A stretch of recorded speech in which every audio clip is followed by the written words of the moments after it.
मनोरंजक एक्टिविटी है, ठीक है। अच्छा ये बताओ, खिलौनों से खेलते हो आप सब? कौन कौन खेलता है? अच्छा, गुड़िया किस किस को पसंद है? अच्छा, गुड़िया आपको पसंद है। कैसे खेलते हो फिर गुड़िया से? ऐसे खेलते हो? अच्छा, कठपुतलियां देखी है किसी ने? गुड़िया की कैसी होती है? पुराने जमाने में कपड़ों से, मिट्टी से बनती थी और आजकल अलग अलग मेटल आता है उससे भी बनती है, ठीक है।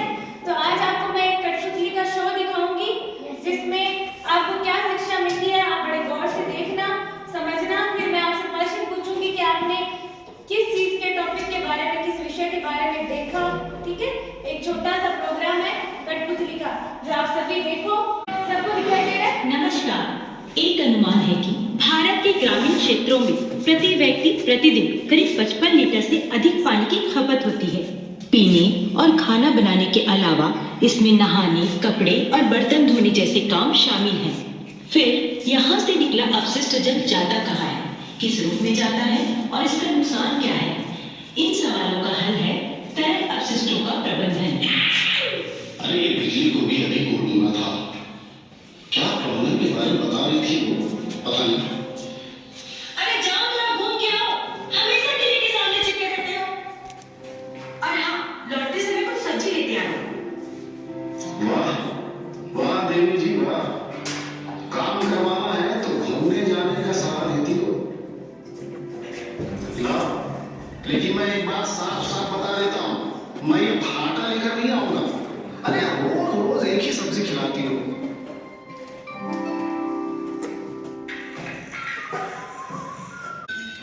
क्या टीवी वाली इसी पानी के प्रबंधन की बात कर रही थी?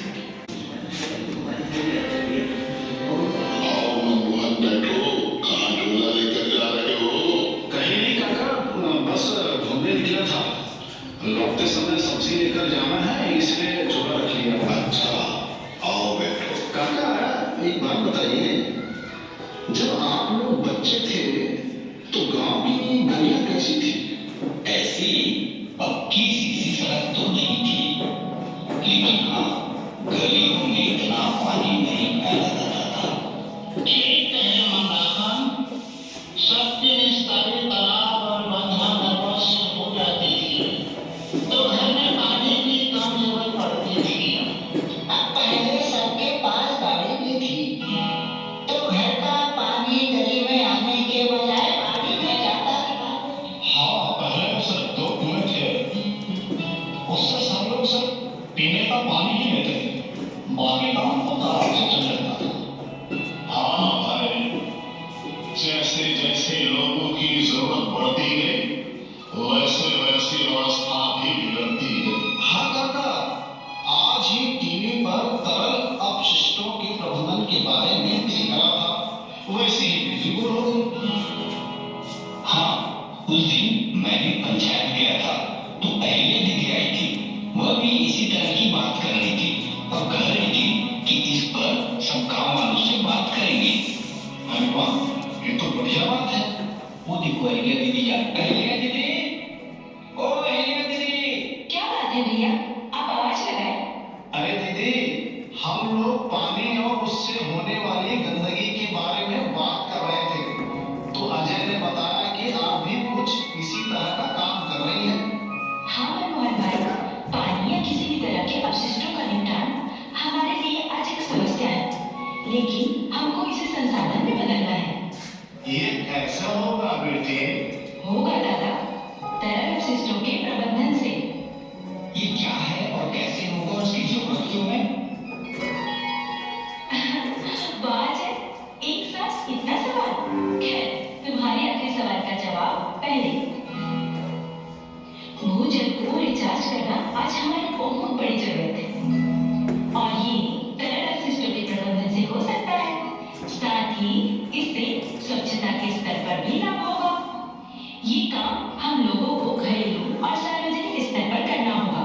और हाँ, हम लोगों को ग्रे वाटर यानी नहाने, कपड़ा बर्तन धोने जैसे कामों से निकले अपशिष्ट और ब्लैक वाटर यानी मलयुक्त पानी के लिए अलग अलग तरह से प्रबंधन तकनीक को अपनाना होगा। कार्यक्रम में सबकी भागीदारी हो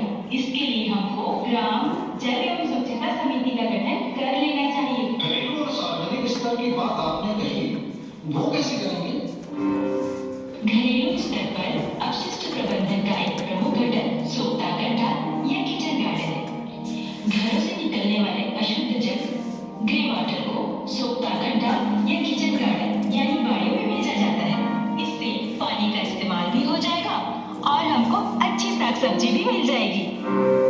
देखा, मैंने कहा था ना, पहले हमारे यहाँ पानी का इस्तेमाल बाड़ी के करीब ही होता था। हाँ बिल्कुल सही।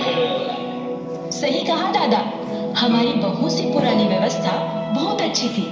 उसी में अब थोड़ा और तकनीक को जोड़कर और बेहतर करने की कोशिश की जा रही है।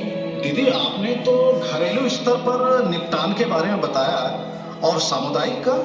सामुदायिक जल संसाधनों के करीब स्कूलों और दूसरे शासकीय भवनों में तरल अपशिष्ट प्रबंधन के अंतर्गत सामुदायिक सोखता गड्ढा या विभिन्न चरणों में शुद्धिकरण के लिए देवार्स पद्धति को अपनाया जा सकता है। सोखता गड्ढा बनाकर तरल अपशिष्टों का प्रबंधन किया जाना चाहिए। आपकी बातें सुनकर लग रहा है कि हमारे गांव में आज से ही तरल अपशिष्ट प्रबंधन की शुरुआत कर दी जाए। बिल्कुल सही कह रहे हो भाई। इसकी एक योजना बनाते हैं और सभी को इस मुहिम से जोड़ते हैं। बच्चों, बताओ क्या समझ में आया आपको इस कहानी से? बताओ। वेरी गुड, क्लैपिंग करो सब। पानी के बचाव के लिए बात हो रही थी, और क्या बातें हुई, याद है कुछ? बताओ।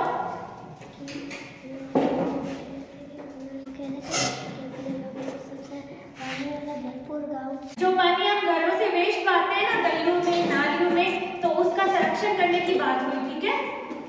कि ना घर के अंदर बगीचे लगाओ या झांपी लगाओ, उसके अंदर नालियां जोड़ के रखो, जिससे पानी का बचाव हो, उसका संरक्षण हो। ऐसे ही बारिश का पानी आए तो उसको इकट्ठा करके पीने के काम ले, है ना? इस प्रकार पानी के बचाव के बारे में बात हुई। सबने बताया कि कैसे कैसे संरक्षण करते हैं। तो जल पे कोई दो लाइन बोल के बताएगा? आप बताओ, बताओ। जल ही हमारा जीवन है, जल ही हमारा कल है। और जल ही हमारा